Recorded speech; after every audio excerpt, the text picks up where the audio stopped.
So hey guys, welcome back to another video of the channel. और आज हमारा metals and non metals जो हमारा केमिस्ट्री का थर्ड चैप्टर है उसका 17th पार्ट है।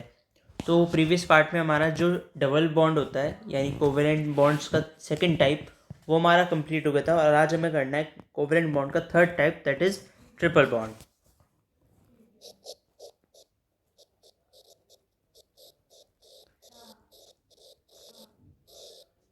ट्रिपल बॉन्ड कब बनता है?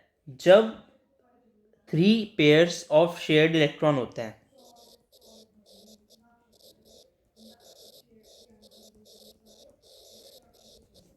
सिंगल बॉन्ड में 1 pair of share electrons, double में 2 पेयर्स ऑफ शेयर इलेक्ट्रॉन्स और ट्रिपल बॉन्ड में 3 पेयर्स ऑफ शेयर इलेक्ट्रॉन्स।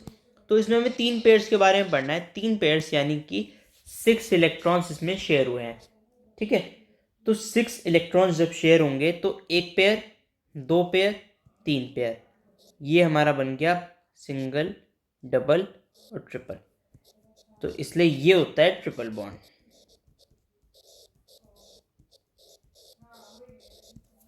ठीक है, तो क्योंकि हम हमें ये पता है कि 6 इलेक्ट्रॉन शेयर हुए हैं तो हम ये भी कह सकते हैं कि triple bond is form when there is sharing of 6 electrons between 2 atoms. ठीक है, 2 एटम्स के बीच में 6 इलेक्ट्रॉन्स की शेयरिंग है और हर एटम 3 3 इलेक्ट्रॉन्स देता है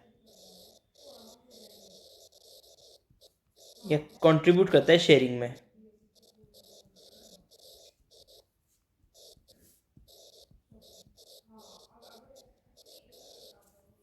ठीक है, तो अब एग्जाम्पल से समझते हैं इसे।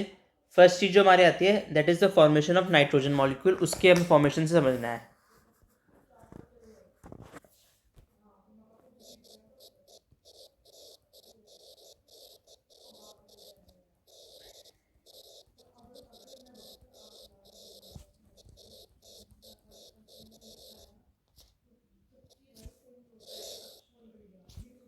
हाँ, फॉर्मेशन ऑफ नाइट्रोजन मॉलिक्यूल। तो नाइट्रोजन मॉलिक्यूल इज N2। ठीक है, तो ये फ्री स्टेट में एग्जिस्ट नहीं कर सकता अकेले। ठीक है, तो इसे इस मॉलिक्यूल की फॉर्म में नाइट्रोजन को एग्जिस्ट करना होता है। अब इस फॉर्म में एग्जिस्ट करने के लिए इसकी फॉर्मेशन कैसे होती है वो हमें पढ़ना है। तो नाइट्रोजन जो होता है उसका एटॉमिक नंबर होता है 7। अब इसका इलेक्ट्रॉनिक कॉन्फ़िगरेशन लिखे तो 2 5 K और L शेल में हमारे फिल्ड है। ठीक है, तो क्योंकि इसे 2 नाइट्रोजन होंगे तो 2 नाइट्रोजन यानी कि अगर आपको यानी उसे अपना इलेक्ट्रॉनिक कॉन्फ़िगरेशन या स्टेबल इलेक्ट्रॉनिक अरेंजमेंट को अचीव करना है ऑक्टेट कंप्लीट करके, तो क्या करना होगा? दोनों को 3 3 एटम्स 8 - 5 जो इसके वैलेंस इलेक्ट्रॉन है यानी 3 एटम्स को शेयर करना होगा दोनों नाइट्रोजन को एक दूसरे से, जिससे उनका ऑक्टेट भी कंप्लीट हो जाए, स्टेबिलिटी भी अगर हो जाए और nearest inert gas electronic arrangement भी अचीव हो जाए। ठीक है, तो कैसे होगा अब वो करते हैं। N+N, 5 इलेक्ट्रॉन्स दोनों के पास यानी अनपेयर्ड इलेक्ट्रॉन्स।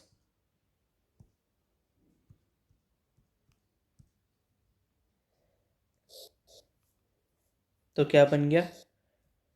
अगर हम 3 शो करें ऐसे 1 2 3 4 5, 1 2 3 4 5। ठीक है, तो दोनों के पास अब क्योंकि अगर हम वैसे शो करें इंडिविजुअली दोनों के पास हमारे 5 5 इलेक्ट्रॉन्स हैं।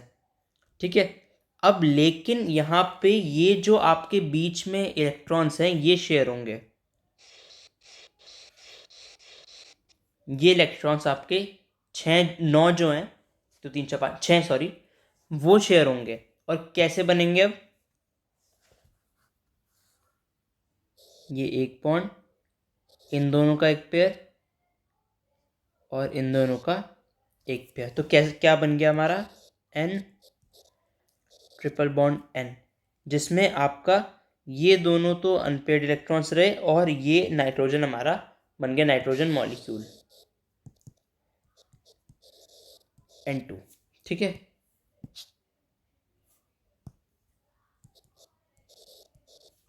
ये थी हमारी नाइट्रोजन मॉलिक्यूल की फॉर्मेशन। ठीक है, अब हमें ये पता चल गया कि जो नाइट्रोजन गैस का मॉलिक्यूल है उसमें 2 एटम्स या 2 नाइट्रोजन एटम्स साथ में होते हैं ट्रिपल बॉन्ड से। अब नेक्स्ट है हमारा फॉर्मेशन ऑफ इथाइन मॉलिक्यूल। कल जो हमने पढ़ा था दैट वाज इथीन मॉलिक्यूल, आज हमें पढ़ना है फॉर्मेशन ऑफ इथाइन मॉलिक्यूल।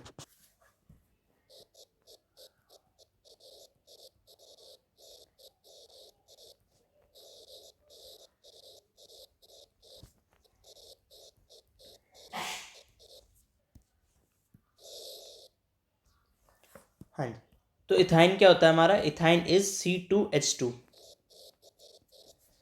ठीक है, 2 कार्बन 2 हाइड्रोजन।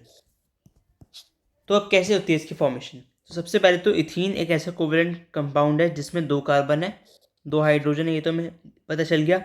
अब जब ये बन रहा होता है तो जो 2 कार्बन एटम्स होते हैं वो 3-3 इलेक्ट्रॉन शेयर करते हैं और ट्रिपल बॉन्ड बनाते हैं आपस में। वो तो हमें पता ही है ट्रिपल बॉन्ड तब बनेगा जब 3-3 इलेक्ट्रॉन के वो पेयर होंगे।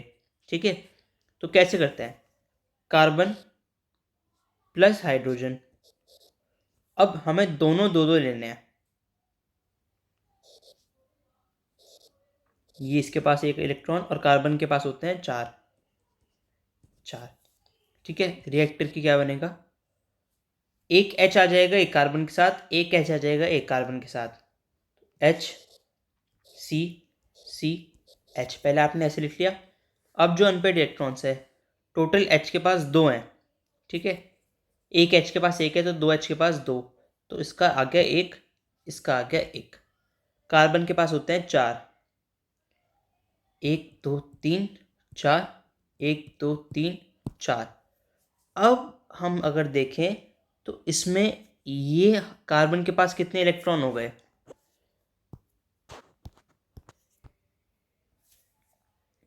अगर हम इस वाले कार्बन की बात करें तो इस कार्बन के पास कितने इलेक्ट्रॉन्स हो गए? 1 2 3 4 5 6 और 7 8। इस कार्बन के बाद जो सेकंड वाला कार्बन है इसके पास हो गए 1 2 3 4 5 जो आपके मिडिल वाले हैं ये वाले, और 7 8। इस हाइड्रोजन के पास जो से 2 चाहिए होते हैं वो हैं, इस हाइड्रोजन के पास जो से 2 चाहिए होते हैं वो हैं। अब जो ये बीच वाले हैं इनका बन गया हमारा ट्रिपल बॉन्ड, ये पेयर बन गए हमारे। ठीक है, तो क्या बन गया हमारा compound? H single bond C, triple bond C, single bond H। This is ethene molecule.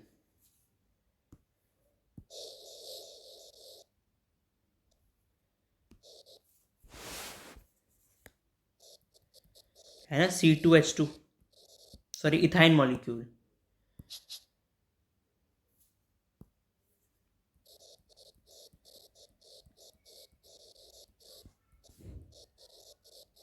ठीक है, तो ये थी इसकी फॉर्मेशन।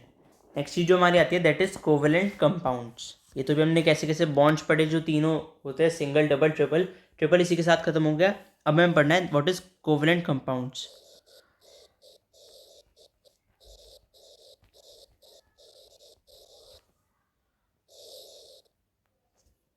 क्या होते हैं कोवेलेंट कंपाउंड्स? कोवेलेंट कंपाउंड्स वो होते हैं the compounds containing covalent bonds.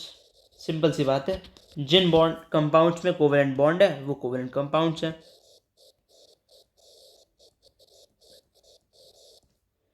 ठीक है, और covalent compounds are formed when there is sharing of electrons.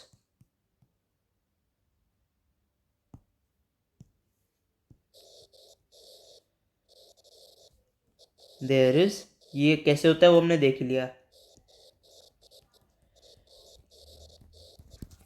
ठीक है, कोवेलेंट कंपाउंड्स का एक और नाम होता है दैट इज मॉलिक्यूलर कंपाउंड्स, क्योंकि they are made up of molecules. ठीक है, तो आ सकता है कि what are the types of molecular compounds, तो इसका मतलब हमें कोवेलेंट कंपाउंड्स के टाइप्स बताने हैं। सिंगल डबल, ओ सॉरी, सिंगल डबल ट्रिपल, ये कोवेलेंट बॉन्ड्स के आपके टाइप्स हैं। ठीक है, तो ये होता है हमारे कोवेलेंट बॉन्ड्स की डिफाइन। अब कोवेलेंट बॉन्ड कंपाउंड्स के एग्जाम्पल क्या होंगे? एग्जाम्पल हो गए जैसे इसका मीथेन, इथेन, अमोनिया, जैसे 2 नॉन मेटल्स से मिलके बने हुए हैं। ठीक है, अल्कोहल, जैसे उसका एक example ethanol C2H5OH, CO2, CCl4, आपका कार्बन टेट्राक्लोराइड। तो these are some examples of के कोवेलेंट कंपाउंड्स। ये तो आपको पता चल ही गया होगा इन सब में कॉमन क्या है, ये सब में 2 या मोर देन 2 आपके नॉन मेटल्स हैं, ठीक है। मेटल आपको इसमें कोई भी नहीं दिखेगा। तो वेनेवर अगर आप देखें कि किसी कंपाउंड में कि मोर देन 2 या 2 नॉन मेटल्स हैं, 2 और मोर, सो हम उसे कंक्लूड कर सकते हैं इट इज़ कोवेलेंट, ठीक है। तो ये एक अच्छा कंक्लूजन है, इसे याद रखिएगा। अब हमें ये पूछा गया है अगर कि आपको ये एक्सप्लेन करना है कि ये तो भी आपने कोवेलेंट बॉन्ड पढ़ा, अब आयनिक बॉन्ड का, तो आयनिक बॉन्ड का अब हम ऑलरेडी पढ़ चुके हैं। कल जो हमें पढ़नी है that will be properties of ionic compounds, ठीक है। इट विल बी प्रॉपर्टीज, बहुत ज़्यादा इंटरेस्टिंग एक पार्ट है ये वाला।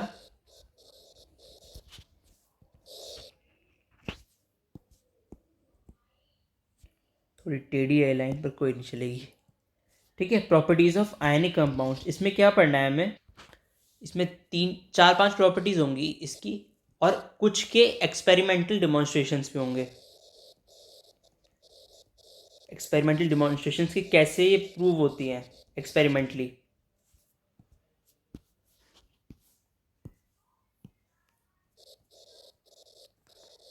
ठीक है।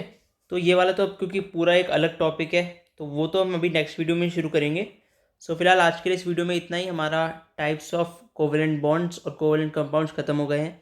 कल हमें प्रॉपर्टीज़ ऑफ आयनिक कंपाउंड से स्टार्ट करना है। So thanks for watching this video. अगर आपको कोई भी सजेशन हो please comment down below, subscribe the channel and stay tuned for later updates. Thank you.